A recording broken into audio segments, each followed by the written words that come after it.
নমস্কার বন্ধু, আপনারা দেখছেন astrology technical Bengali YouTube channel. আজ আমি আপনাদের সঙ্গে আলোচনা করছি যে সমস্ত লোকেরা এক বা একাধিক লোকের সঙ্গে জীবনে বন্ধুত্ব স্থাপন করে তাদের হাতে কতগুলি রেখা বা চিহ্ন দেখতে পাওয়া যায়। সেই সমস্ত চিহ্নগুলি আমি কয়েকটি পয়েন্টের দ্বারা আপনাদের সঙ্গে আলোচনা করব। চলুন মেন বিষয় শুরু করি। যারা বিখ্যাত লোকেদের সঙ্গে বন্ধুত্ব করে তাদের হাতে কয়েকটি চিহ্ন, তার মধ্যে 1 নম্বর হচ্ছে বৃহস্পতির আঙুল মাঝে ক্রস চিহ্ন দেখতে পাওয়া যায়। আমরা সবাই জানি মোটামুটি এই আঙুলটিকে বৃহস্পতির আঙুল বলা হয়। আর এটা হচ্ছে বৃহস্পতির আঙুলের মাঝের পর্ব। এই মাঝের পর্বে ক্রস চিহ্ন দেখতে পাওয়া যাবে যারা বিখ্যাত লোকেদের সঙ্গে বন্ধুত্ব স্থাপন করে। 1 নম্বর পয়েন্ট। 2 নম্বর পয়েন্ট, হাতের মাঝখানে বা কেতু স্থান থেকে রেখা গিয়ে তা বুধের ক্ষেত্রে শেষ হয়। এই করতলের মাঝখানের স্থানটিকে বলা হয় কেতুর ক্ষেত্র। এই কেতুর ক্ষেত্র থেকে কোনো রেখা গিয়ে বুধের ক্ষেত্রে যায়। যারা বিখ্যাত লোকেদের সঙ্গে বন্ধুত্ব করে সেই সমস্ত ব্যক্তির হাতে এই চিহ্ন দেখতে পাওয়া যাবে।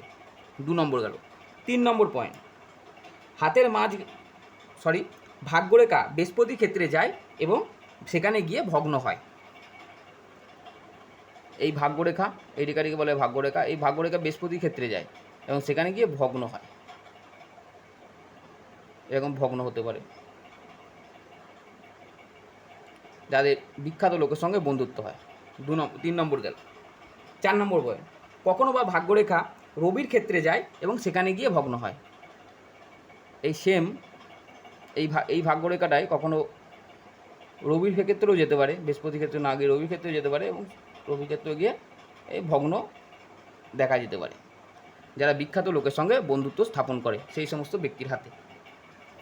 4 নম্বর গেল। 5 নম্বর পয়েন্ট, রবি ও বৃহস্পতি ক্ষেত্র খুব প্রশস্ত ও শুভ হয় এই সমস্ত লোকের। এই ক্ষেত্রটিকে বলা হয় রবির ক্ষেত্র।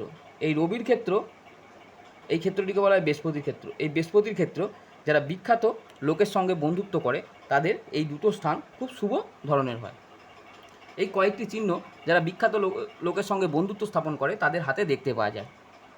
তো বন্ধুরা, আজকের মতো ভিডিও এই পর্যন্ত। দেখা হচ্ছে পরবর্তী ভিডিওতে। ততক্ষণ আপনারা ভালো থাকবেন, সুস্থ থাকবেন। আর এই ভিডিওটি যদি আপনাদের ভালো লাগে লাইক, কমেন্ট ও শেয়ার করবেন ও চ্যানেলটিকে সাবস্ক্রাইব করবেন। ঈশ্বর আপনাদের সকলের মঙ্গল করুক ও সকল মনোবাসনা পূর্ণ করুক এই বলে আজকের অনুষ্ঠান শেষ করছি। ধন্যবাদ।